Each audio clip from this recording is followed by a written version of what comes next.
ओम नारायणं नमस्कृत्य नरं चैव नरोत्तमं देवीं सरस्वतीं व्यासं ततो जयमुदीरयेतमुखं करोति वाचालं पङ्कुलग्धयते गिरिं यत्कृपात्तमहं वन्दे परमानन्दमाधवं निगमकल्पतरोर्गणितं फलं सुखमुखादौतद्रवसंयुतं प्रियतो भागवतं रसमालय मुहुरं रसिका भूमिभावकाः ॐ व्यासं वसिष्ठनप्तारं सत्यपौत्रमकल्मषं पराशरात्मजं वन्दे सुगतातन्तपोधिम् ओम व्यासाय विष्णुरूपाय व्यासरूपाय विष्णवे ब्रह्मनिधये वासिष्ठाय नमो नमः। ओम श्री परमात्मने नमः।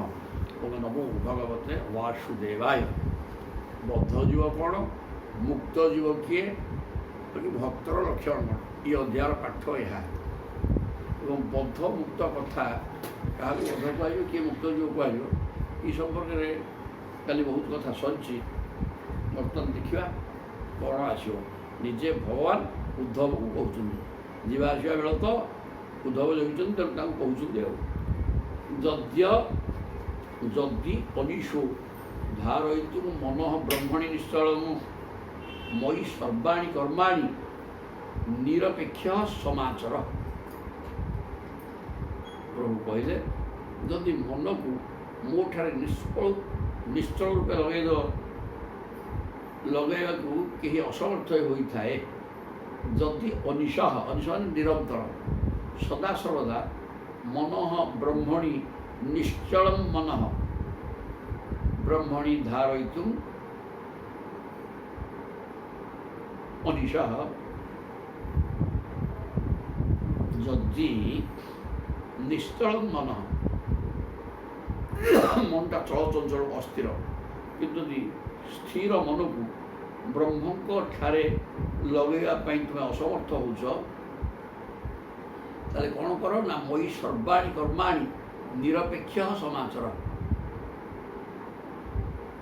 प्रथम पूर्व श्लोक कहते मनुटा को विरजंग मन रज माने धूलिकड़ा रज बोला रजगुण रजगुण तो कर्मतत्पर कर चलचंचल कर तेणु रजगुण रहित कर मन को स्थिर कर मो पाखे लगे तापर कहते जदि मन को स्थिर कर मो पाखे लगे पार ना ताले मयि सर्वाणी कर्माणि निरपेक्ष समाचर। ताले कौन करवा ना समस्त कर्म को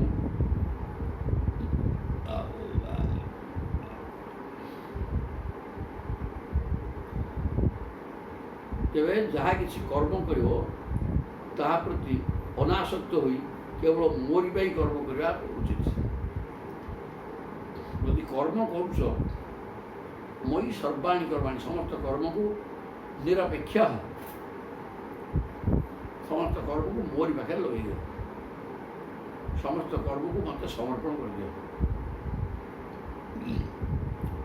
अनासक्त होकर मोरी कर्म कर केवल मोरी पाई कर्म कर निरपेक्ष समाचार मयि सर्वाणी कर्म मो संपर्क कर्म कर क्या मैंने विग्रह सेवा कर जनसमाज कल्याण कर प्रत्येक भितर प्रभु सत्ता अच्छी गीता भागवत पढ़ ध्यान कर जप कर प्राणायाम कर यू मो कर्म सब मत पाइबापी मनटा सदा सर्वदा मोरी कर्म लगे दियो कारण तुम्हें कर्म चंचल थी हेतु मन स्थिर होनी तेणु मन जो स्थिर करन ताले कर्म कर जो कर्म कि मोरी संपर्कित कर्म संसार कर्म नुहे।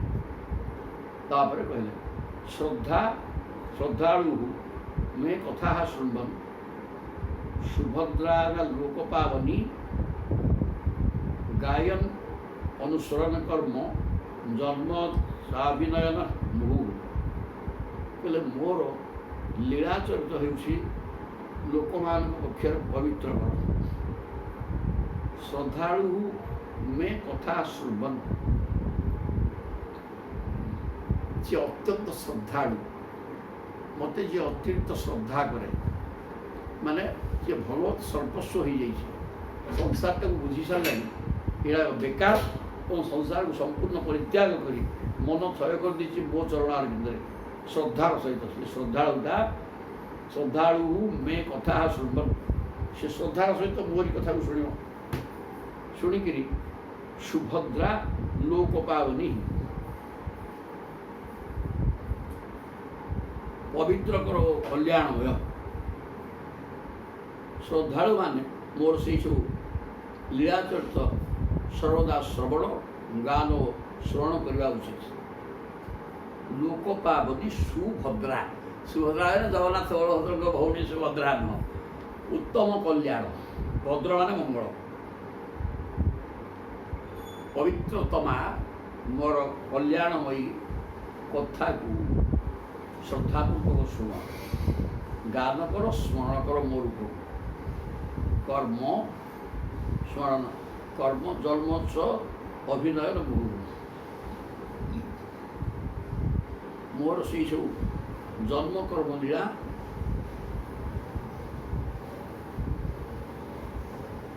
ଅଭିନୟ କରିବା ଆବଶ୍ୟକ। ରାମ ଜନ୍ମ, କୃଷ୍ଣ ଜନ୍ମ, ରଥଯାତ୍ରା ଏଇସବୁ ଗୁଡ଼ାକ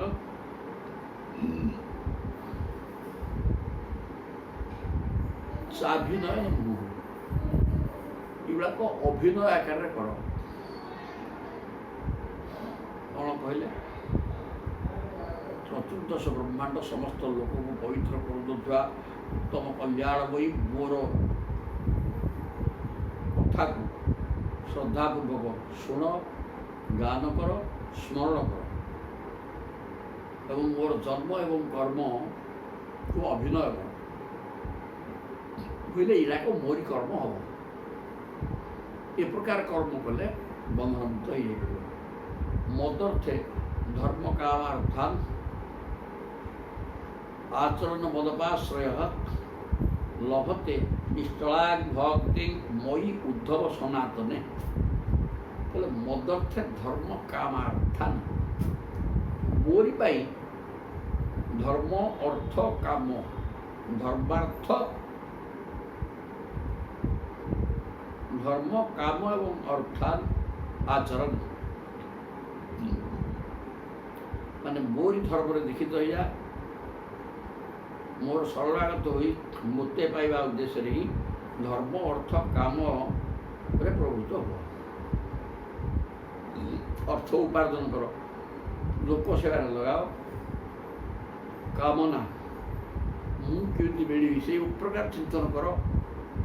ସେ ସଂସାର କାମନା ନ କରି ଈଶ୍ୱର କେମିତି ପ୍ରାପ୍ତ ହେବି ସେ ପ୍ରକାର କାମନା କର। ଧର୍ମ ତ ସ୍ୱୟଂ ଭଗବାନ ହିଁ ମୂର୍ତ୍ତିମାନ ଧର୍ମ, ତେଣୁ ସେ ପ୍ରଭୁଙ୍କ ଚରିତ୍ରକୁ ପ୍ରଭୁଙ୍କର ବିଗ୍ରହ ସେବା କର। ଅର୍ଥାତ୍ ଧର୍ମ ବୋଇଲେ ମଧ୍ୟ ପ୍ରଭୁ ସବୁ ଭିତରେ ଅଛନ୍ତି, ସବୁ ମଣିଷ ଭିତରେ, ସବୁ ଜୀବଜନ୍ତୁ ଭିତରେ, ତେଣୁ ସମସ୍ତଙ୍କର କଲ୍ୟାଣ ଚିନ୍ତା କର। ଏଗୁଡ଼ା କଲେ ମଦପାଶ୍ରୟ ହେବ ଏବଂ ମୋର ଆଶ୍ରୟରେ ରହିଯା।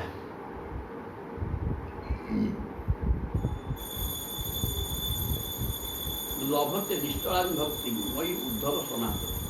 ଏ ପ୍ରକାର ସବୁ କର୍ମ କଲେ ତୁମେ ନିଷ୍ଠଳା ଭକ୍ତି, ନିଷ୍ଠଳାଂ ଭକ୍ତି ସନାତନେ ମୟି, ସନାତନ ନିତ୍ୟ ବସ୍ତୁ, ସଦାଭବ ସନାତନ। ସନାତନ ହେଲେ ଯିଏ ଅପରିବର୍ତ୍ତିତ ସ୍ଥିତିରେ ସଦାସର୍ବଦା ରହିଛନ୍ତି, ସେଇ ପ୍ରକାର ସେଇ ପରମ ବ୍ରହ୍ମ ବା ମୋ ଠାରେ ପରମାତ୍ମାଙ୍କ ଠାରେ ତୁମେ ଏକାକାର ହେଇଯିବ ବା ତୁମ ମନ ଥୟ ହେଇଯିବ। ମତ ସମ୍ପର୍କିତ କର୍ମରେ ଲାଗିଯାଏ। ତାପରେ କହୁଛି ସତ୍ସଙ୍ଗ ଲବ୍ଧୟା ଭକ୍ତ୍ୟା ମୟି ମାଂ ସୌପାସ୍ତା ସବৈ ମେ ଦର୍ଶିତଂ ସଦଭିଃ ଅଞ୍ଜସା ବିନ୍ଦତେ ପଦମ୍।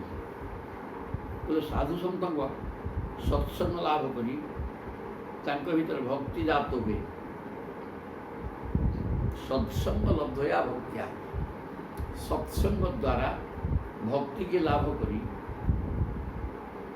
ସତ୍ସଙ୍ଗ ମାନେ ଏଇ ଯେଉଁ ସତ୍ଶାସ୍ତ୍ର ଅଧ୍ୟୟନ ହେଉଛି ଗୀତା ଭାଗବତ ପ୍ରଭୃତି, ଇଏ ଏଇ ଜିନିଷ ପାଖରେ ଯଦି ବସିବ ତା ନା ସତ୍ସଙ୍ଗ। ତେଣୁ ସତ୍ସଙ୍ଗରୁ ଲାଭ ହେବ ଯେଉଁ ଭକ୍ତି, ସତ୍ସଙ୍ଗ ଦ୍ୱାରା ଲବ୍ଧ ଭକ୍ତି ଦ୍ୱାରା ମୟି ମୋ ଠାରେ ମାଂ ସୌପାସିତା, ସିଏ ମୋର ଉପାସନା କରନ୍ତି। ସତ୍ସଙ୍ଗ ଲାଭ କରି ତାଙ୍କ ଭିତରେ ଭକ୍ତି ଜାତ ହୁଏ ଏବଂ ଏପରି ଭାବରେ ସେ ମୋଠାରେ ବାସ କରନ୍ତି।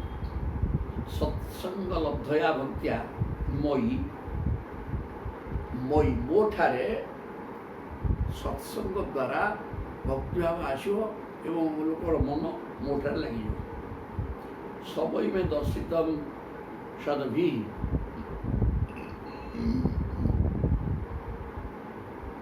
ସାଧୁତମାନଙ୍କର ପ୍ରଦର୍ଶିତ ମାର୍ଗରେ ଚାଲି ସେ ମୋତେ ସହଜରେ ପାଇଯାଆନ୍ତି। ସବଇ ମେ ଦର୍ଶିତମ୍ ସଦଭି ପନ୍ଦସା ବିନ୍ଦତେ ପଦ। ତେଣୁ ସାଧୁସନ୍ତମାନଙ୍କ ଦ୍ୱାରା ପ୍ରଦର୍ଶିତ ମାର୍ଗରେ ସିଏ ଗତି କରନ୍ତି। ସତ୍ସଙ୍ଗ ଲବ୍ଧ ଭକ୍ତି ଦ୍ୱାରା ମୋତେ ଉପାସନା କରନ୍ତି ଏବଂ ଶୀଘ୍ର ମୋତେ ସେ ପାଇଯାଆନ୍ତି। ସତ୍ସଙ୍ଗ କର, ଭକ୍ତିଭାବର ସହିତ ମୋ ସହିତ ମିଶିଯା, ତାହେଲେ ଅତି ଶୀଘ୍ର ମୋତେ ପାଇବ। ବୁଦ୍ଧ ଉବାଚ ସାଧୁ ତବ ଉତ୍ତମ ଶ୍ଲୋକ ମତଃ କିଦୃଗ୍ବିଧ ପ୍ରଭୁ ଭକ୍ତି ତ୍ୱୟି ଉପଯୁଜ୍ୟେତ କୀଦୃଶୀ ସଦ୍ଭିଃ ଆଦୃତା। ଅନେକ କଥା କହିଲେ, ବନ୍ଧନ କ'ଣ ମୁକ୍ତ କ'ଣ ସବୁ କଥା କହିଲେ। ଅନେକ କାମନା ବାସନାକୁ ରଖି କେବଳ ସାଂସାରିକ ଭୋଗ୍ୟ ବସ୍ତୁ ପଛରେ ଗୋଡ଼େଇ ଭୋଗ କରିବା ଲାଳସା ରଖିଲେ ତା ନାଁ ହେଲା ଜୀବାତ୍ମାର ବନ୍ଧନ। କାରଣ ସିଏ ସାଂସାରିକ ସମସ୍ତ କର୍ମର କର୍ତ୍ତା ନିଜେ ବୋଲି ଭାବେ ଏବଂ ଭୋକ୍ତା ନିଜେ ଭାବେ, ଯାହାଫଳରେ ସେ ବାନ୍ଧି ହେଇଯାଏ କର୍ମରେ, ବାରମ୍ବାର ଜନ୍ମମରଣ ଭୋଗେ। ଏବଂ ଯିଏ ସାଂସାରିକ ସମସ୍ତ ବସ୍ତୁ ଅନାତ୍ମ ବସ୍ତୁ, ଅନିତ୍ୟ ବସ୍ତୁ, ତ୍ୟାଜ୍ୟ ବସ୍ତୁ, ତା ଦେହରେ କିଛି ନାହିଁ, ଏ ପ୍ରକାର ଚିନ୍ତନ କରି ସାଧୁକୁ ସମ୍ପୂର୍ଣ୍ଣ ହଟେଇ ଦେଇ ଭଗବାନ କହୁଛନ୍ତି ମୋର ଶରଣାରବିନ୍ଦରେ ମନକୁ ଲଗେଇଦେବ, ସିଏ ହିଁ ସଚ୍ଚା ଭକ୍ତ, ସିଏ ହିଁ ମୁକ୍ତ ଜୀବ। ଅର୍ଥାତ୍ ତାର ଆତ୍ମା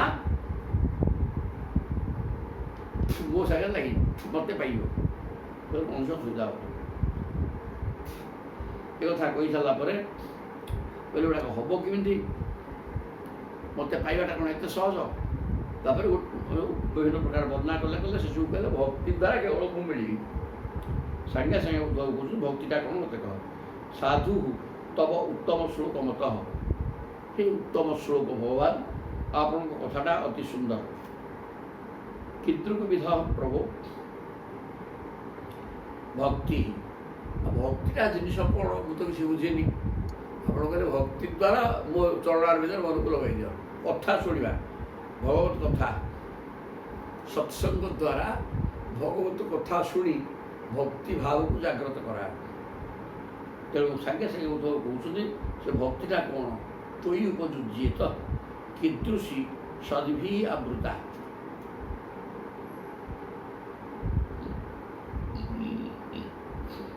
ସାଧୁ ପୁରୁଷଙ୍କ ଲକ୍ଷଣ କ'ଣ, ସେମାନେ କେଉଁ ପ୍ରକାର ଭକ୍ତିକୁ ଆଦର କରନ୍ତି, ଯାହାକି ଆପଣଙ୍କ ପ୍ରତି ରଖାଯିବା ଉଚିତ। ସାଧୁ ତବୋତ୍ତମ ଶ୍ଲୋକ ସାଧୁ ମତଃ, କହିଲେ ହିଁ ଉତ୍ତମ ଶ୍ଲୋକ। କେଉଁ ଲୋକକୁ ଆପଣ ସାଧୁ ବୋଲି କହିବେ ଏବଂ ଭକ୍ତି ଜିନିଷଟା କ'ଣ, ଯାହାକୁ ଯେଉଁଟା ସାଧୁମାନଙ୍କ ପାଖରେ ଅଛି, ସେ ଭକ୍ତି ଜିନିଷଟା ପାଇଗଲେ ଭଗବାନ ମିଳିଯିବେ। ତେଣୁ ଭକ୍ତିଟା କ'ଣ, ସାଧୁ ଆମେ କାହାକୁ କହିବା, ସେଟା କ'ଣ ଟିକେ ବୁଝେଇ ଦିଅ। ଏତନ୍ମେ ପୁରୁଷାଧ୍ୟକ୍ଷ ଲୋକାଧ୍ୟକ୍ଷ ଜଗତ ପ୍ରଭୁ ପ୍ରଣତାୟ ଅନୁରକ୍ତାୟ ପ୍ରପନ୍ନାୟ च ଗଚ୍ଛତାୟ, ଏଥିରେ କିଛି ନାହିଁ। କହିଲେ ଏତନ୍ମେ ହେ ପୁରୁଷାଧ୍ୟକ୍ଷ, ସବୁ ପୁରୁଷମାନଙ୍କର ଅଧ୍ୟକ୍ଷ, ପୁରୁଷମାନେ ପୁରୀ ସେତେ ଇତି ପୁରୁଷ, ସବୁ ପୁର ଭିତରେ, ପୁର ବୋଇଲେ 84 ଲକ୍ଷ ବିଭିନ୍ନ ଜାତିର ଜୀବଜନ୍ତୁ ଯେଉଁ ଅଛନ୍ତି, ତାରି ଭିତରେ ଯିଏ ଶୋଇଛନ୍ତି ପୁରୀ ସେତେ ଇତି ପୁରୁଷ। ସେ ଯେଉଁ ପୁରୁଷଙ୍କ ଭିତରେ ଆପଣ ହେଲେ ଉତ୍ତମ ପୁରୁଷ, ଆପଣ ହେଲେ ପୁରୁଷାଧ୍ୟକ୍ଷ, ପୁରୁଷମାନଙ୍କର ଅଧ୍ୟକ୍ଷ ମାନେ ପରମାତ୍ମା ଆପଣ। ଆପଣଙ୍କର ସତ୍ତା ଜୀବାତ୍ମା ଭାବରେ ସମସ୍ତ ପାଖେ ଅଛି। ଆପଣ ହେଲେ ଲୋକାଧ୍ୟକ୍ଷ, ଚତୁର୍ଦ୍ଦଶ ବ୍ରହ୍ମାଣ୍ଡର ମାଲିକ, ଆଉ ଜଗତ ପ୍ରଭୁ, ଜଗତର ମାଲିକ। ପ୍ରଣତାୟ ଅନୁରକ୍ତାୟ, ମୁଁ ହେଉଛି ଆପଣଙ୍କର ଶରଣାଗତ ଭକ୍ତ, ଆପଣଙ୍କ ପ୍ରତି ଅନୁରକ୍ତି ମୋର ଅଛି ଏବଂ ଚରଣାବିନ୍ଦୁକୁ ଆଶ୍ରୟ କରି ରହିଛି। ତେଣୁ ମୋତେ କହ, ସାଧୁ କିଏ, ଭକ୍ତି କ'ଣ? ତୋମ୍ ବ୍ରହ୍ମ ପରମଂ ବ୍ୟୋମ ପୁରୁଷ ପ୍ରକୃତେ ପରଃ ଅବତୀର୍ଣ୍ଣୋଷି ଭଗବନ୍ ଶ୍ରେଷ୍ଠୋପାତ ପୃଥକ ବପୁ। ତୁମ ପରମ ବ୍ରହ୍ମ, ତୁମେ ହେଉଛ ପ୍ରକୃତ ବ୍ରହ୍ମ ପଦାର୍ଥ। ବ୍ୟୋମା ପୁରୁଷ, ବ୍ୟୋମ ପୁରୁଷ,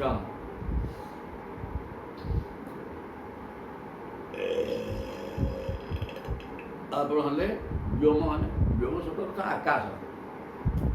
ଆକାଶ ଭଳିଆ ଆପଣ ହେଲେ ଅନନ୍ତ ଏବଂ ପୁରୁଷ। ଆକାଶ ଯେମିତି ଅନନ୍ତ, ଆପଣ ସେ ତାଠୁ ଆହୁରି ଅନନ୍ତ, ଆକାଶର ଆହୁରି ସୂକ୍ଷ୍ମ, ଆହୁରି ବ୍ୟାପକ। ପ୍ରକୃତି ହେ ପରମ, ପ୍ରକୃତିର ଉର୍ଦ୍ଧ୍ୱରେ। ପ୍ରକୃତି ମାନେ ପାଞ୍ଚ ଭୂତ ଏବଂ ତିନି ଗୁଣ। ତିନି ଗୁଣ ତ ମୁଖ୍ୟ, ପାଞ୍ଚ ଭୂତ ଏବଂ ତିନି ଗୁଣ ନେଇକି ପ୍ରକୃତି ହେଇଛି। ପ୍ରକୃତିର ଉର୍ଦ୍ଧ୍ୱରେ ଆପଣ, ଗୁଣାତୀତ ଆପଣ, ଏବଂ ଆକାଶଠାରୁ ଆହୁରି ବିସ୍ତୃତ ବ୍ୟାପକ। ଅବତୀର୍ଣ୍ଣୋଷି ଭଗବାନ, ଆପଣ ଅବତାର ନେଇଛନ୍ତି ସ୍ୱେଚ୍ଛୟା ଉପାତ୍ତ ପୃଥକ ବପୁ। ସ୍ୱେଚ୍ଛୟା, ସ୍ୱେଚ୍ଛାକୃତ ଭାବରେ ଆପଣ କିଏ କହିଲେ କାହା କଥା ଶୁଣିକିରି ବାଧ୍ୟ ହୋଇକିରି କିଛି ଗୋଟେ କରିବେ ସେ କଥା ନୁହଁ। ଆପଣ ସମସ୍ତଙ୍କର ମାଲିକ, ଯାହା ଆପଣ ଚାହିଁବେ ତାହା କରିବେ। ତେଣୁ ସ୍ୱାଧୀନ ସ୍ୱତନ୍ତ୍ର, ଆପଣ ସ୍ୱେଚ୍ଛାକୃତ ଭାବରେ ଯାହା ଇଚ୍ଛା ସେ ପ୍ରକାର ଶରୀର ଆପଣ ଧରିପାରିବେ। ତେଣୁ ଇଚ୍ଛା ଅନୁସାରେ ଆପଣ ସ୍ୱତନ୍ତ୍ର ରୂପକୁ ଧାରଣ କରିକି ଅବତାର ନେଇଛନ୍ତି। ତାପରେ ତେଣୁ କହିଲେ ଭଗବାନ ଉବାଚ,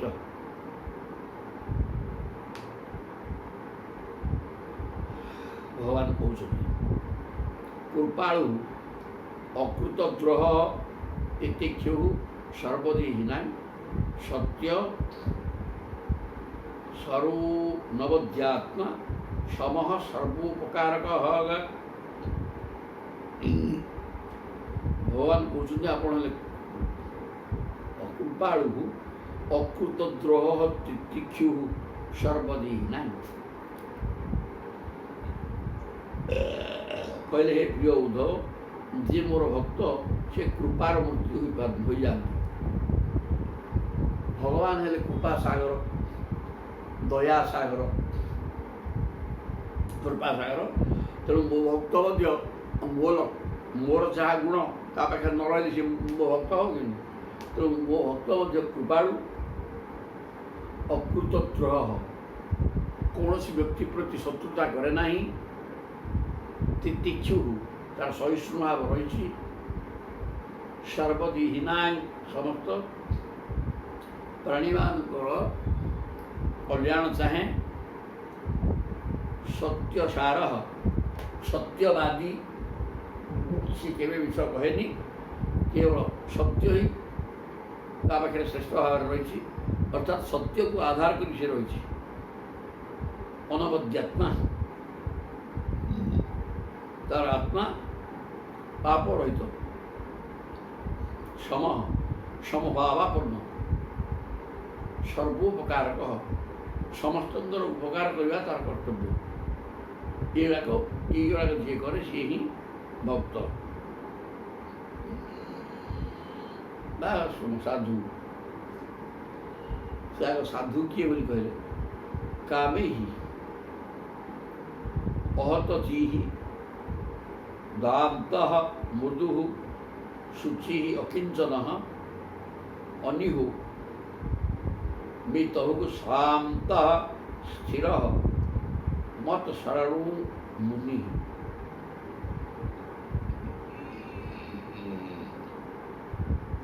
କାମୈଃ ଅହତ ଧିଃ, କୌଣସି କାମନା ବାସନା ତା ମନରେ ନାହିଁ। କାମ ଦ୍ୱାରା ତା ବୁଦ୍ଧି ପ୍ରଭାବିତ ହେଉନାହିଁ। କହନ୍ତି ଦାନ୍ତ ମାନେ ଶାନ୍ତ, ବୁଦ୍ଧି କାମ ଦ୍ୱାରା କଳୁଷିତ ହୁଏ ନାହିଁ, ସେ ସଂଯମୀ। ଦାନ୍ତ ମାନେ ସଂଯମୀ, ଦାନ୍ତ ସଂଯମୀ,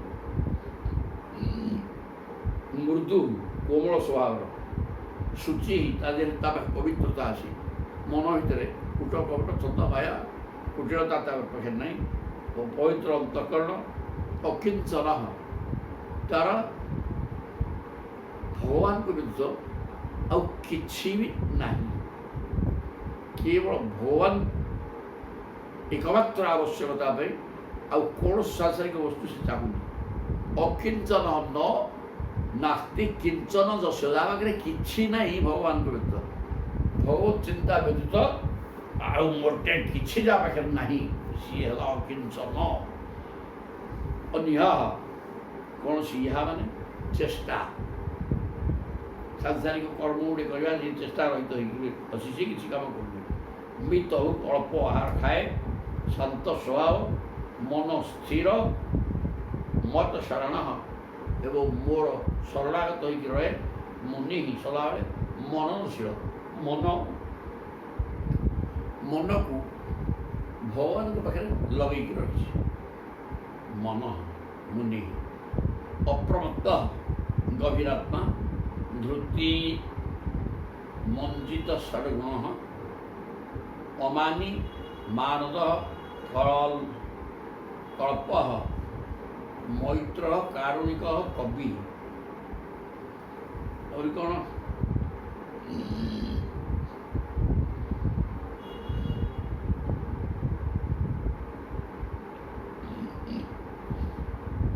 ଅପ୍ରମତ୍ତ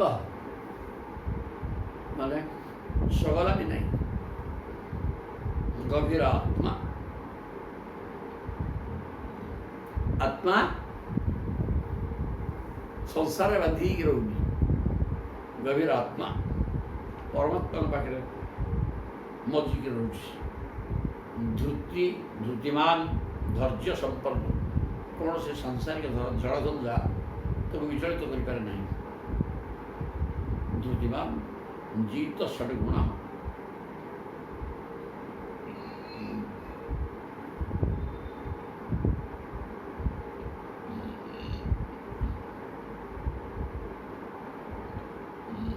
ଛଅ ଗୁଣ, କାମ କ୍ରୋଧ ଲୋଭ ମୋହ ମଦ ଆଶ୍ଚର୍ଯ୍ୟ, ଇଏ ଯେଉଁ ଛଅଟା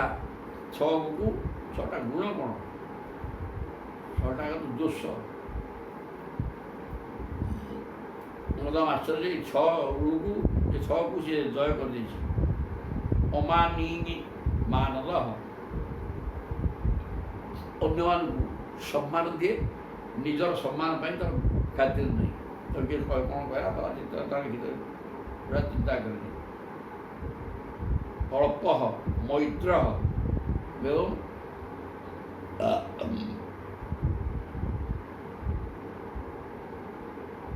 ମୋ ଭକ୍ତ ମୋ ସମ୍ବନ୍ଧୀୟ ବିଷୟ, ମୈତ୍ର କାରୁଣିକ କବି। ମୋର ଯିଏ ସଚ୍ଚା ଭକ୍ତ ସିଏ ମୋ କଥା ଅନ୍ୟମାନଙ୍କୁ କହେ, ସମସ୍ତଙ୍କ ସହିତ ମିତ୍ରତା କରେ। କାରୁଣିକ ଦୟାଳୁ, କବି ଜ୍ଞାନୀ। ଆହୁରି ଆଜ୍ଞା ଏବଂ ଗୁଣାନ୍ ଦୋଷାନ୍ ମୟା ଆଦିଷ୍ଟାନପି ଶୋକାନ୍, ଧର୍ମାନ୍ ସନ୍ତ୍ୟଜ୍ୟ ଜହ ସର୍ବାନ୍ ମାଂ ଭଜେତ ସ ସତ୍ତମଃ। ସେ ହେଲେ ପ୍ରକୃତ ସତ୍ତମ ମାନେ ଉତ୍ତମ ସାଧୁ। କେତେ ଗୁଡ଼ିଏ ଗୁଣ କହିଲେ, ସବୁତକ ଏହି ପ୍ରକାର ଗୁଣ ରହିଲେ 4 ଶ୍ଲୋକରେ ସବୁ କହିଛନ୍ତି।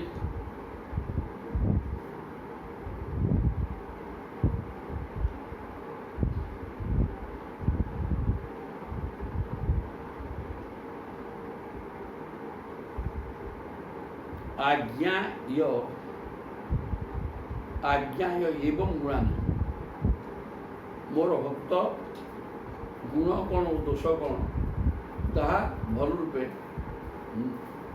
ଜାଣନ୍ତି।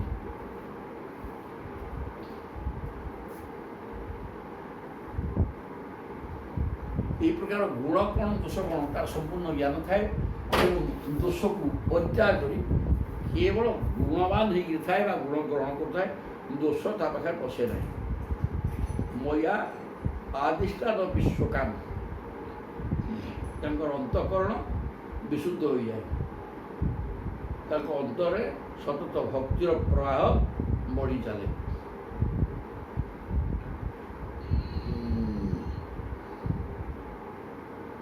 ତେଣୁ ସେ ମୋରି ଦ୍ୱାରା ଶାସ୍ତ୍ରାଦିରେ ନିର୍ଦ୍ଦେଶ କରାଯାଇଥିବା କର୍ମକୁ ମଧ୍ୟ ଭକ୍ତିରେ ପ୍ରତିବନ୍ଧକ ବୋଲି ଜାଣି ମୋତେ ଅର୍ପଣ କରିଦିଅନ୍ତି।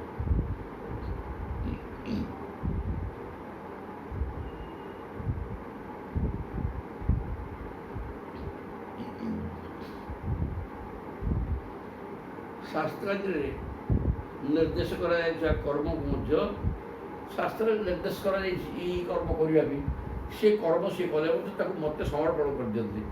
এই ପ୍ରକାର ଅବସ୍ଥା କୌଣସି କର୍ମର ମୁଁ କର୍ତ୍ତା, ମୋତେ ତାର ଭୋଗିବା ଫଳ ମିଳୁ, ସେ ଜିନିଷକୁ ତାଙ୍କ ମନ ଭିତରେ ନଥାଏ। ଯଦି କୌଣସି କର୍ମ ସେ କଲେ ତାକୁ ସମର୍ପଣ ମୋତେ କରିଦିଅନ୍ତି। ମୟା ଆଦିଷ୍ଠାନ ବିଶ୍ୱକାମ, ମୋ ଦ୍ୱାରା ଆଦେଶ ଦିଆଯାଇଛି କହିବାର ତାତ୍ପର୍ଯ୍ୟ ହେଲା ମୁଁ ଶ୍ରୁତି ବେଦ ଶ୍ରୁତି ଏବଂ ଶ୍ରୁତି ଶାସ୍ତ୍ରରେ ସଂସାରରେ କେମିତି ଚଳିବ ସେ କଥା ସ୍ପଷ୍ଟ ଭାବରେ ବର୍ଣ୍ଣନା କରାଯାଇଛି। ମୋ ଦ୍ୱାରା ସେଇଟା ହେଲା ମୋ ଦ୍ୱାରା ଆଦିଷ୍ଟ ମାର୍ଗ, ସେ ସେଇ ମାର୍ଗରେ ପରିଚାଳିତ ହୋଇକରି ଯଦି କିଛି କର୍ମ କଲା ସେ କର୍ମକୁ ମୋତେ ସମର୍ପଣ କରିଦିଏ। ଧର୍ମାନ ସନ୍ତ୍ୟଜ୍ୟ ଜହ ସର୍ବାନ୍, ପ୍ରଭୁ ତ କହିଛନ୍ତି ନା ସର୍ବଧର୍ମାନ ପରିତ୍ୟଜ୍ୟମାନ ଏକଂ ଶରଣଂ ବ୍ରଜ, ଗୀତାରେ କହିଚାଲିଛନ୍ତି।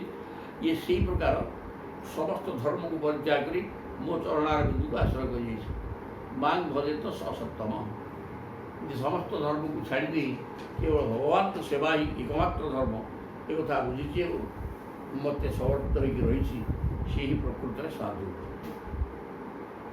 ଜ୍ଞାତ୍ୱା ଅଜ୍ଞାତ୍ୱାଥ ଯେ ବୈମାନ୍ ଯାବାନ୍ ଯଶ୍ଚାସ୍ମି ଯାଦୃଶଃ ଭଜନ୍ତ୍ୟନନ୍ୟ ଭାବେନ ତେବେ ଭକ୍ତତମା ମତଃ। ତାହେଲେ ମୋର ଶ୍ରେଷ୍ଠ ଭକ୍ତ କିଏ?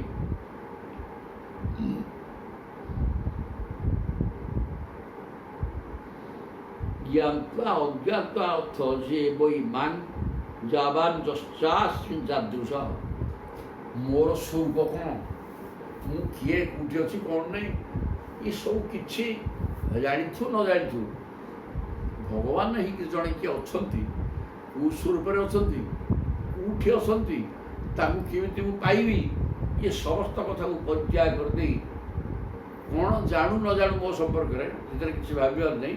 ସେ କେବଳ ବୁଝିଯାଇଛି ଯେ ଜଣେ କିଏ ମାଲିକ ଅଛନ୍ତି, ଯେ ମୋର ଧ୍ୟେୟ।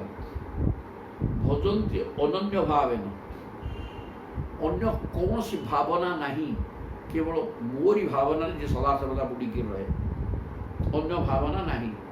ମୋତେ ଜାଣୁ ନ ଜାଣୁ କେଉଁ ସ୍ଥିତିରେ କେଉଁଠି କେମିତି ଅଛି କ'ଣ ସେ କଥା କିଛି ନ ବୁଝିଥିଲେ ମଧ୍ୟ, ବୁଝିଥାଉ ବା ନ ବୁଝିଥାଉ, ସେ କେବଳ ବୁଝିଯାଇଛି ଯେ ଏତିକି ଜଣେ କିଏ ମାଲିକ ଅଛନ୍ତି, ସେ ହିଁ ମୋର ଧ୍ୟେୟ। ଏ କଥା ଚିନ୍ତନ କରିକିରି ଅନନ୍ୟ ଭକ୍ତିରେ ମୋତେ ଚିନ୍ତା କରେ, ସିଏ ହେଲା ମୋର ଶ୍ରେଷ୍ଠ ଭକ୍ତ।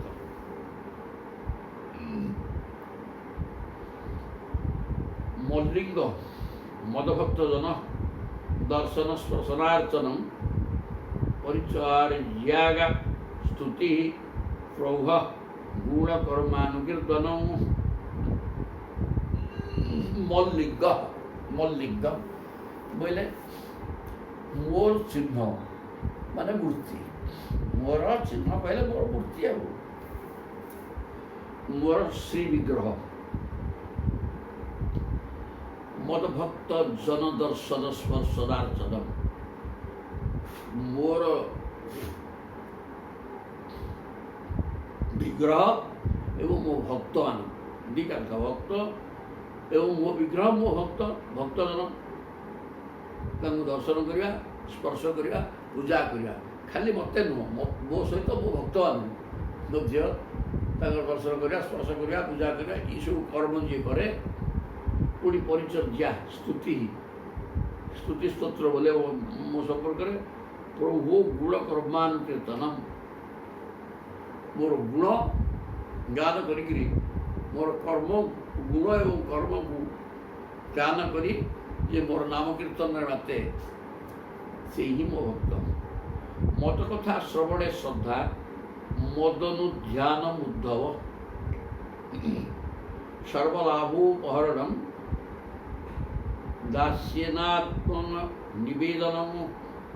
କହିଲେ ମଦ କଥା ଶ୍ରବଣେ ଶ୍ରଦ୍ଧା, ଯେଉଁ ବ୍ୟକ୍ତିଟା ମୋ କଥା ଶୁଣିବାକୁ ଯାହାର ଶ୍ରଦ୍ଧା ଅଛି, ଅନ୍ୟ କିଛି ତାର ଦରକାର ନାହିଁ, ମୋରି କଥା କହୁଥିବ ଏବଂ ମୋରି କଥା ଶୁଣିବା ଶ୍ରଦ୍ଧା ଉଠୁଥିବ।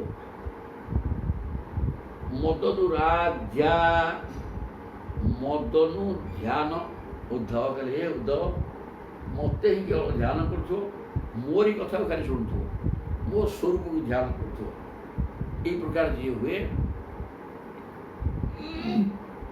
ସର୍ବଲାଭୋପହରଣ, ସିଏ ହିଁ ସବୁ ଦିଗରୁ ଲାଭବାନ ହୁଏ।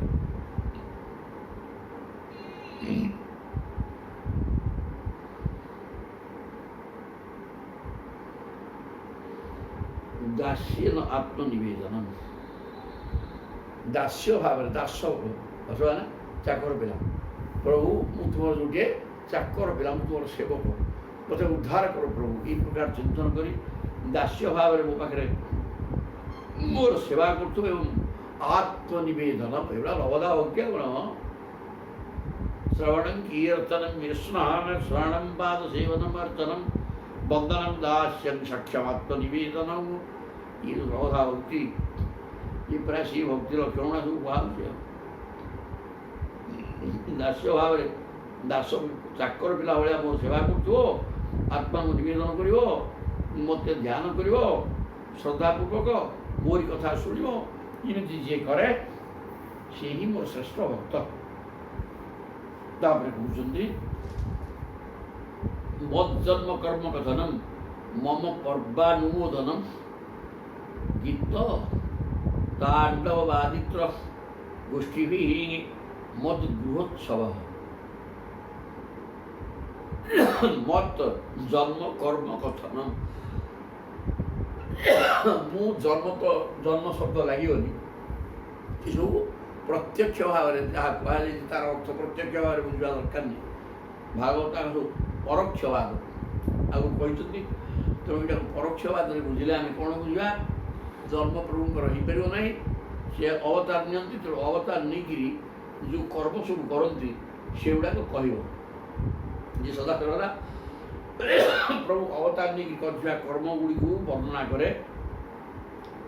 मम पर्वानुमोदनम, मोर जो पर्वपर्वाणी रही विभिन्न समय पांचि सब लिखाई रही सब पर्वपर्वाणी मोर हुए, से पर्वपर्वाणी के आनंदर सहित पालन करे। जन्माष्टमी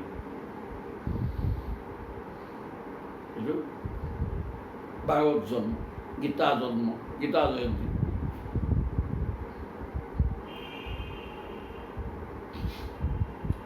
ये भाया जो सब दिन रही रथ यात्रा, ये सब जिन गुड़ाक प्रभु को दर्शन करिया और पूजा पूजी करिया। वो पर्व गुड़ा को पर्व भाव में पालन करिया। गीत तांडव वादित्र, नृत्य गीत करी बाइर बजे नृत्य गीत करी मो मत चिंतन करिया। गोष्ठी भी मत गृहोत्सव, गोष्ठी भाव में एकत्रित हो केते जन मिसिकी गीत नृत्य वाद्य इत्यादि करी कीर्तन भजन करी मोर चरणारिंद भाव भक्ति सब रखा।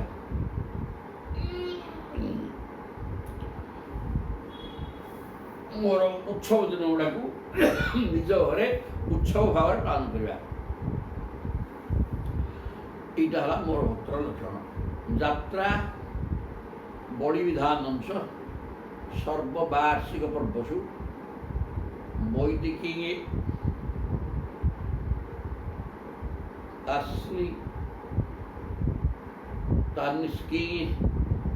तांत्रिक वैदिकी तांत्रिकी दीक्षा मदीय व्रत धारण यात्रा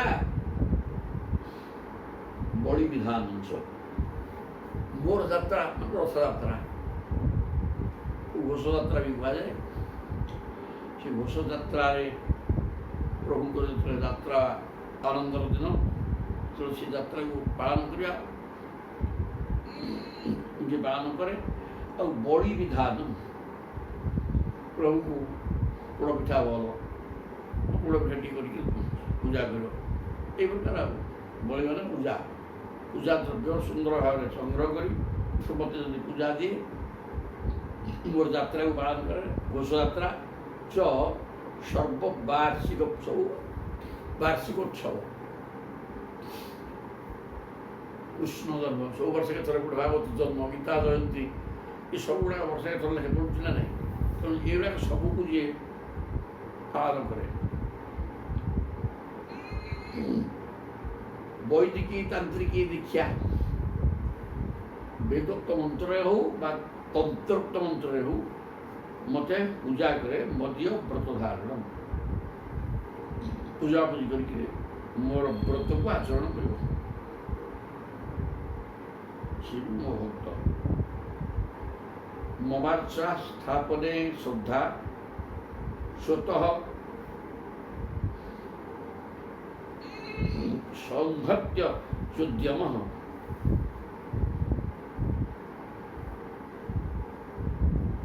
उद्यानो पवना क्रीड पुर मंदिर कर्मणि ममर्चा स्थापने श्रद्धा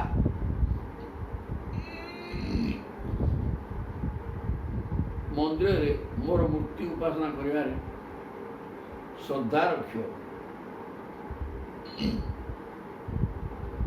ममर्चा स्थापने श्रद्धा मोर अर्चा मूर्ति अर्चा विग्रह पूजा विग्रह को जी श्रद्धार सहित पूजा करे श्रद्धा स्वतः संहत्य चोद्यमा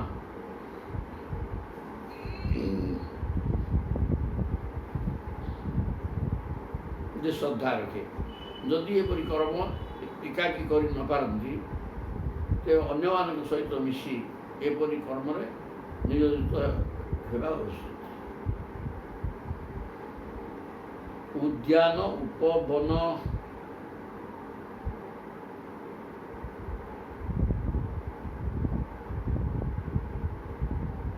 उद्यानो पवना क्रीड पुर मंदिर कर्मणि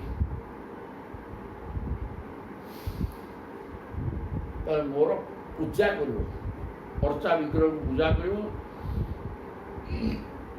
अर्चा विग्रह स्थापन कर मंदिर कर मोर पूजा करने विग्रह स्थापन करी यदि श्रद्धापूर्वक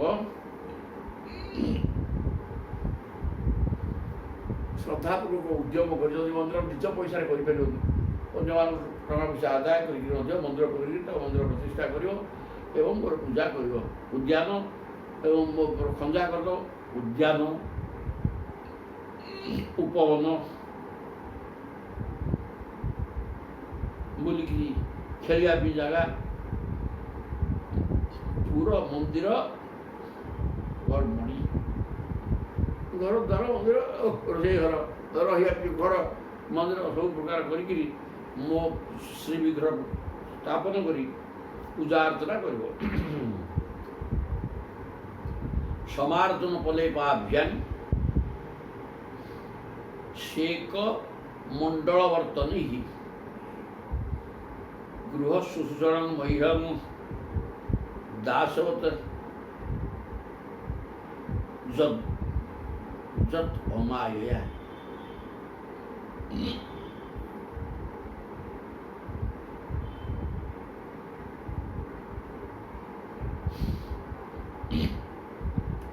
ସମ୍ମାର୍ଜନ ବୋଲେ ବାଭ୍ୟାମ ମୋର ଅର୍ଚା ବିଗ୍ରହ ସ୍ଥାପନ କଲ ଯେଉଁଠି ସ୍ଥାପନ କଲ ସେ ମନ୍ଦିର ଭିତର ଝାଡ଼ୁ କରିବ ଗୋବରରେ ଲିପିବ ଇତ୍ୟାଦି। ଆଜିକାଲି ସେ ପାଠ ଉଠିଗଲାଣି ଗୋବର ଲିପା, ଯଦି ସେ ପ୍ରକାର କିଛି ଥାଏ ବ୍ୟବସ୍ଥା ତାହେଲେ ଗୋବର ଲିପିବ ସ୍ଥାପନ କରିବ, ଘର ଓଳେଇବ, ସେକ ମଣ୍ଡଳ ବର୍ତ୍ତ ନେଇ ଶ୍ରଦ୍ଧାର ସହିତ ନିଷ୍କପଟ ଭାବରେ ନିଜର ସେବା କାର୍ଯ୍ୟ ପାଇଁ ଗର୍ବ ଅଭିମାନ ନ ଦେଖାଇ ଦାମ୍ଭିକତା ନ ଦେଖାଇ ଚାକର ପରି ମୋର ମନ୍ଦିର ଝାଡ଼ୁ କରିବ, ଲିପାପୋଛା କରିବ, ସୁଗନ୍ଧ ଜଳ ଛିଞ୍ଚିବ, ମନ୍ଦିର ପ୍ରାଙ୍ଗଣରେ ବିଭିନ୍ନ ରଙ୍ଗର ଝୋଟି ଦେଇ ତାକୁ ସୁନ୍ଦର କରିବ,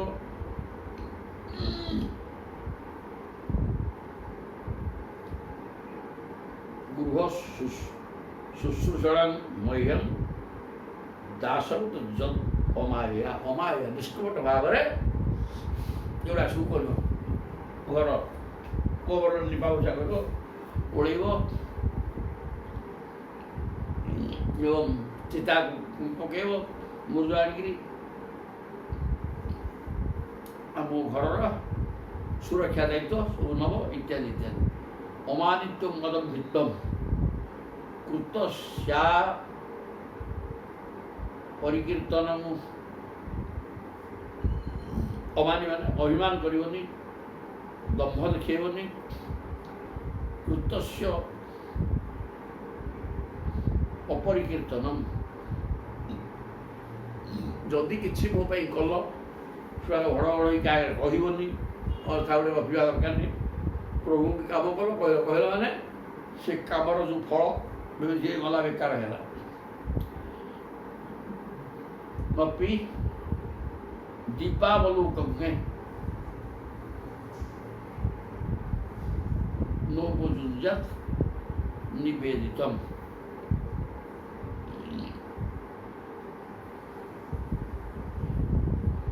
अपि दीपावलोकम में नोपजुञ्जान निवेदितम ଯଦି ଦୀପଟିଏ ମୋ ପାଇଁ ଜଳେଇଲ ସେ ଦୀପକୁ ନେଇକି ତୁମେ ତୁମ କାମ କର ନାହିଁ।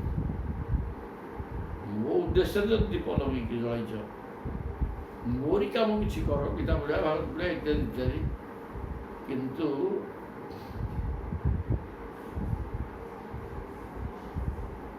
ଫିଙ୍ଗା କର। ଅପି ଦୀପାବଲୋକଜ୍ଞେ ମୋ ଉଦ୍ଦେଶ୍ୟରେ ସମର୍ପଣ କରୁଥିବା ଦୀପକୁ ନେଇକରି ତୁମେ କୌଣସି ବ୍ୟକ୍ତିଗତ ବ୍ୟବହାର ମାନେ ଦୀପ ଦ୍ୱାରା ବସିକି ଭାଗବତ ପଢ଼ିବା ନାଇଁ, ସିଏ ହେବନି। ମୋର ସମର୍ପିତ ହୋଇଥିବା ଦୀପରେ ହାତ ମାରିବନି, ଆଉ ଯାହା ଲାଇଟ୍ ଲଗେଇକି ଭାଗବତ ପଢ଼ା କ'ଣ କର। ଯଦ୍ ଯଦ୍ ଇଷ୍ଟତମ ଲୋକେ ଯଚ୍ଚାତି ପ୍ରିୟମାତ୍ମନଃ तन निवेदयत मह्यम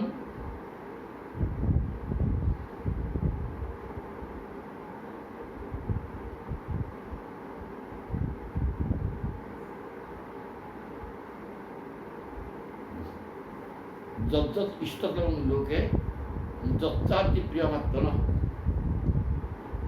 এই সংসারে যেটা সর্বশ্রেষ্ঠ বস্তু এবং যেটা ତୁମର ମଧ୍ୟ ଅତ୍ୟନ୍ତ ପ୍ରିୟତମ ବସ୍ତୁ ସେସବୁ ଜିନିଷକୁ ତନ୍ ନିବେଦୟତ ମହ୍ୟମ ସେଗୁଡ଼ିକ ସବୁ ମୋତେ ସମର୍ପଣ କରିଦେବ। ତୁମର ଅତ୍ୟନ୍ତ ଅଭିଳଷିତ ବସ୍ତୁଗୁଡ଼ିକୁ ମୋତେ ସମର୍ପଣ କରିଦେବ। ତଦା ଆନନ୍ତ୍ୟାୟ କଳ୍ପତେ ଏ ପ୍ରକାର କଲେ ସେ ଛୋଟିଆ ବସ୍ତୁଟି ହେଇଥିଲେ ମଧ୍ୟ ତୁମର ଅତ୍ୟନ୍ତ ଅଭିଳଷିତ ବସ୍ତୁକୁ ମୋତେ ସମର୍ପଣ କରିଦେବ। କହିବା ତାତ୍ପର୍ଯ୍ୟ ସେ ପ୍ରକାର କଲେ ତୁମେ ଅନନ୍ତ ପୁଣ୍ୟର ଅନନ୍ତ ପୁଣ୍ୟଫଳ ପ୍ରାପ୍ତି ତୁମକୁ ହେଇଯିବ। ସୂର୍ଯ୍ୟଗିରି ବ୍ରାହ୍ମଣ ଗାବ ବୈଷ୍ଣବ ଖଲ୍ ମରୁତୁ ଜଳମ୍ ଭୂତାତ୍ମା ସର୍ବଭୂତାନି ଭଦ୍ର ପୂଜା ପଦା ନିମେଙ୍ଗେ ଖାଲି ମୋ ବିଗ୍ରହରେ ମୋତେ ପୂଜା କରିବ ସେ କଥା ନୁହଁ, ଏ ସବୁଗୁଡ଼ିକ ମଧ୍ୟ ମୋର ପୂଜାର ସ୍ଥାନ। କ'ଣ କ'ଣ ନା ସୂର୍ଯ୍ୟଙ୍କୁ ପୂଜା କଲେ ମୁଁ ପୂଜା ହେଇଗଲା। ଅଗ୍ନି, ବ୍ରାହ୍ମଣ, ଗାଈ, ବୈଷ୍ଣବ, ଖମ୍ ଆକାଶ, ମରୁତୁ ମାନେ ମରୁତୁ ପବନ, ଜଳ, ଭୂ ମାନେ ଭୂମି, ପୃଥିବୀ, ଜଳ, ତେଜ, ବାୟୁ, ପାଞ୍ଚଭୂତ ଗଲା ଆଉ।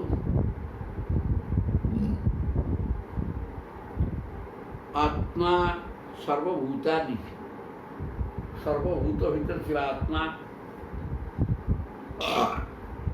ସର୍ବଭୂତ ଭିତରେ ପ୍ରଭୁ ଅଛନ୍ତି। ତେଣୁ ବାସୁଦେବ ସର୍ବମ୍, ତେଣୁ ସମସ୍ତଙ୍କୁ ପୂଜା କଲେ ହବ। ଆତ୍ମା ଭଦ୍ର ପୂଜା ପଦାନିମେ, ସବୁଗୁଡ଼ାକ ମୋର ପୂଜାର ସ୍ଥାନ। ତ ଏଠି କାହାକୁ ଆଗିତ ରଖାହେଲାନି।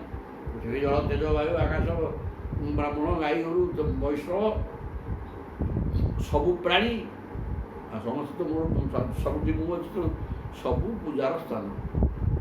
ସୂର୍ଯ୍ୟ ତୁ ବିଦ୍ୟା ତ୍ରଜ୍ୟା ହବିଷ୍ୟାଗ୍ନୌ ଯଜେ ତମାଂ।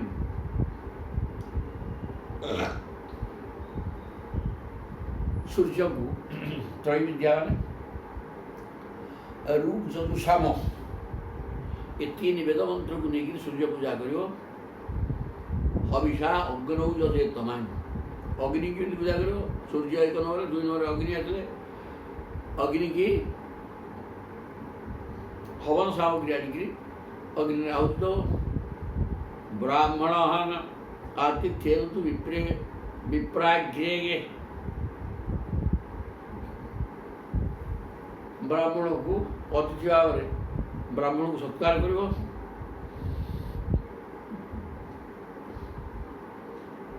ଗୋଷୁ ଅଙ୍ଗ ଜବସାଧନା, ଗାଈ ଗୋରୁକୁ ଘାସ ପ୍ରଭୁ ଦେଇକିରି ଦେଲେ ମୋର ସେବା ସବୁ ତ ଆଉ ନାହିଁ। ବୈଷ୍ଣବେ ବନ୍ଧୁ ସତ୍କୃତ୍ୟା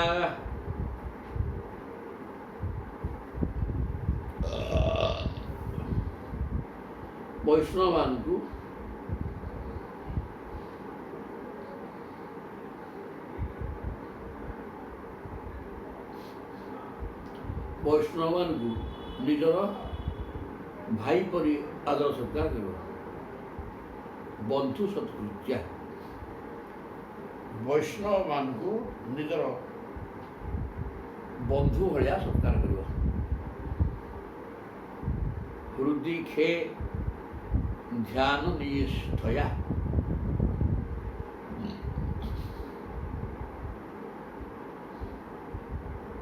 ବିଷ୍ଣୁଭକ୍ତମାନଙ୍କୁ ନିଜର ଭାଇ ପରି ପୂଜା କରିବ, ସତ୍କାର କରିବ। ହୃଦୟ ଆକାଶରେ ନିରନ୍ତର ଧ୍ୟାନ କଲେ ହୃଦି ଖେ ଧ୍ୟାନ ନିଷ୍ଠୟା,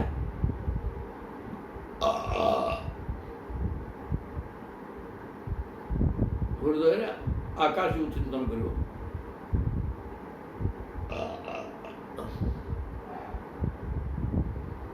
ତଥା ମୁଖ୍ୟ ପ୍ରାଣ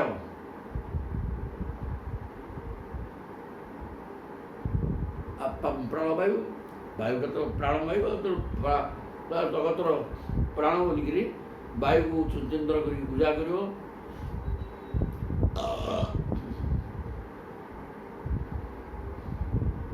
ତଥା ପୁଷ୍ପ ଆଦି ସାମଗ୍ରୀ ଦ୍ୱାରା ଜଳକୁ ପୂଜା କଲେ ତାହା ମୋର ପୂଜା, ତାହା ମୋ ପୂଜା ସହିତ ସମାନ ହେଇଥାଏ। ସବୁ କଥା କୁହାହେଲା। ସବୁ ତ ସବୁ ମୁଁ ମୋର ସ୍ୱରୂପ, ସବୁ ସମସ୍ତଙ୍କୁ ପୂଜା କରିବା କଥା କୁହାହେଇନି କି? ସର୍ବଭୂତା ସବୁ ଭିତରେ ମୁଁ ଥିବା ସମସ୍ତଙ୍କୁ ପୂଜା କରିବ। ଏ କଥା ଯେଉଁ କହିଲେ ବୈଷ୍ଣବେ ଖଣ୍ଡିରେ ମନ୍ତ୍ର ହୃଦୟ ଭୋଗୀ ଆତ୍ମାନବାତ୍ମନି କ୍ଷେତ୍ରଜ୍ଞ ସର୍ବଭୂତେଷୁ ସମତ୍ୱେନ ଯଜେ ତମାଂ କହିଲେ। ରହସ୍ୟମୟ ମନ୍ତ୍ର ଦ୍ୱାରା ବେଦୀ ଖଣ୍ଡିରେ ମନ୍ତ୍ର ହୃଦୟ ଭୋଗୀ ଆତ୍ମାନବାତ୍ମନି,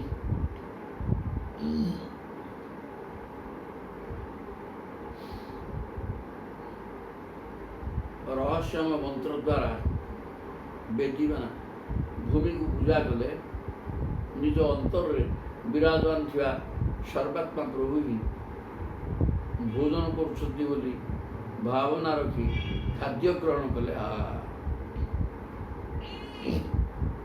ଭୋଗୀ ଆତ୍ମାନ ଆତ୍ମନି ଏ ଭିତରେ ମୋର ପ୍ରଭୁ ଅଛନ୍ତି, ପ୍ରଭୁ ଭୋଜନ କରୁଛନ୍ତି। ଏ ପ୍ରକାର ଚିନ୍ତନ କରି ଭୋଜନ କରିବ। କ୍ଷେତ୍ରଜ୍ଞ ସର୍ବଭୂତେଷୁ ସର୍ବଭୂତ ଭିତରେ ପ୍ରଭୁ କ୍ଷେତ୍ରଜ୍ଞ ସ୍ୱରୂପରେ ବିରାଜମାନ କରିଛନ୍ତି। ସମତ୍ୱେ ନ ରଜେ ତବାଂ ଏହି ପ୍ରକାର ସମସ୍ତଙ୍କୁ ସମଭାବାପନ୍ନ ହେଇକି ସବୁ ଭିତରେ ପ୍ରତ୍ୟେକ ଜଗତର 84 ଲକ୍ଷ ଜୀବଜନ୍ତୁ ଭିତରେ ପ୍ରଭୁ ସର୍ବାତ୍ମା ଭାବରେ ବିରାଜମାନ କରିଛନ୍ତି। ଏକଥା ଚିନ୍ତନ କରି ସମସ୍ତଙ୍କୁ ଭଗବତ ସ୍ୱରୂପରେ ଚିନ୍ତନ କରିବ, ସମଭାବାପନ୍ନ ହେଇଯିବ।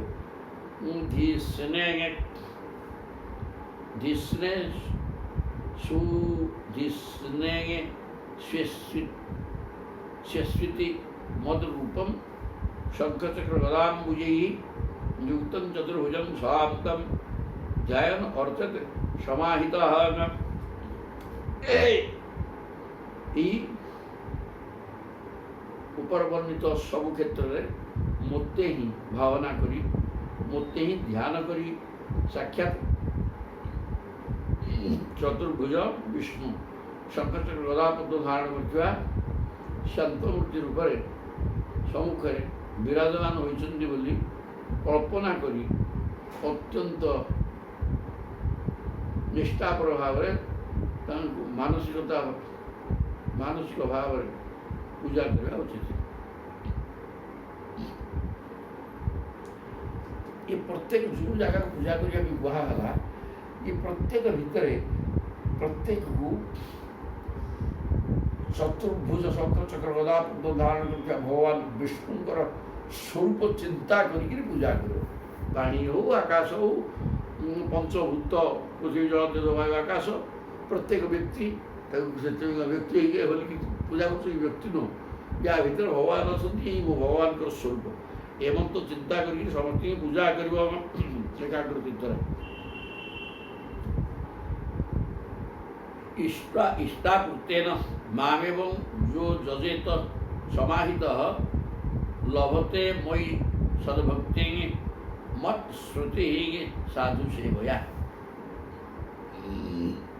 यहीपरि एकाग्र चित्तर जागरण ज्ञादी इष्टकर्म कले इष्टकर्म यज्ञ जाग यज्ञ प्रवृत्ति इष्टकर्म एवं पूर्त कर्म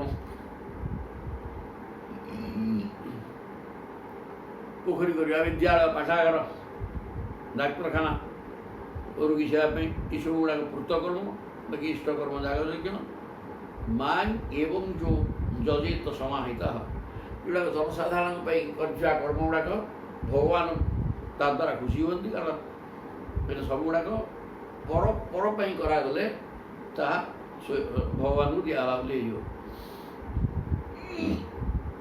लभे तमयी सद्भक्ति ये प्रकार सब कर्म कले मोठारे भक्ति भाव आसो मत श्रुति साधु सेवया साधु सेवा कले मत मोर स्मरण है भाया हो मत स्मरण करी साधु सेवा कर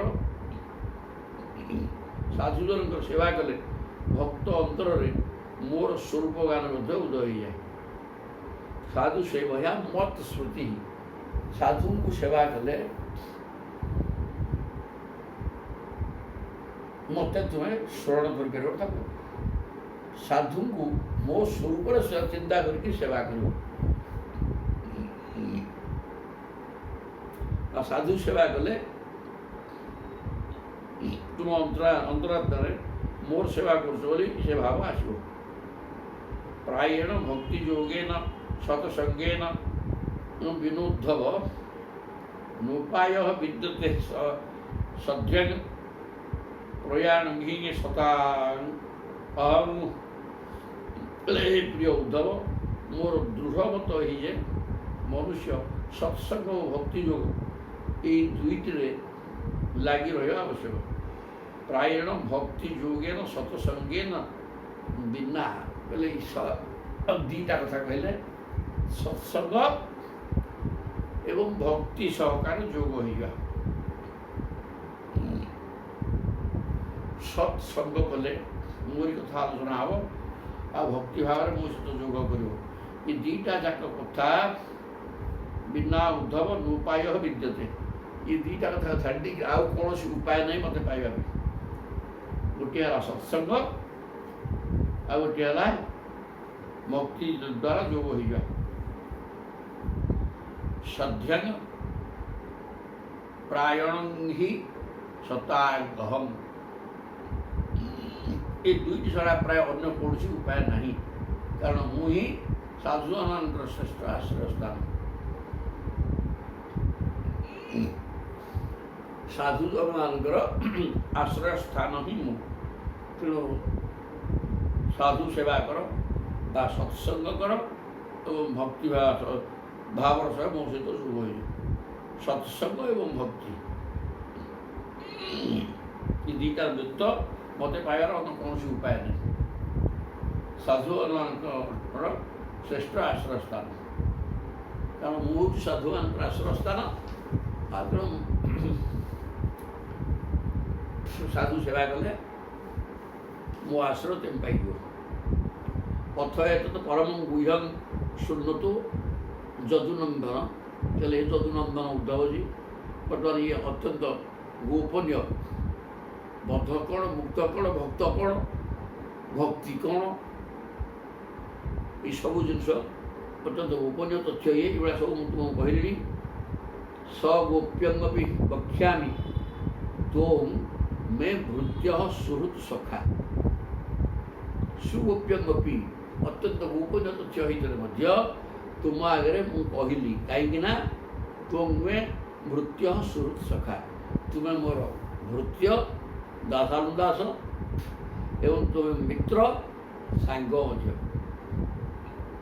ତେଣୁକରି ତୁମ ଆଗରେ ଏଗୁଡ଼ା ସବୁ ବର୍ଣ୍ଣନା କଲି, ସମସ୍ତଙ୍କ ଆଗରେ ବର୍ଣ୍ଣନା କଲି ସେ କଥା ନୁହେଁ। ଇତି ଶ୍ରୀମଦ୍ ଭାଗବତ ମହାପୁରାଣେ ପାରମହଂସ୍ୟାଂ ସଂହିତାୟାଂ ଏକାଦଶ ସ୍କନ୍ଧେ ଏକାଦଶ ଅଧ୍ୟାୟ। ସରିଲେ ଦ୍ୱାଦଶ ଅଧ୍ୟାୟ ଚାଲିବ।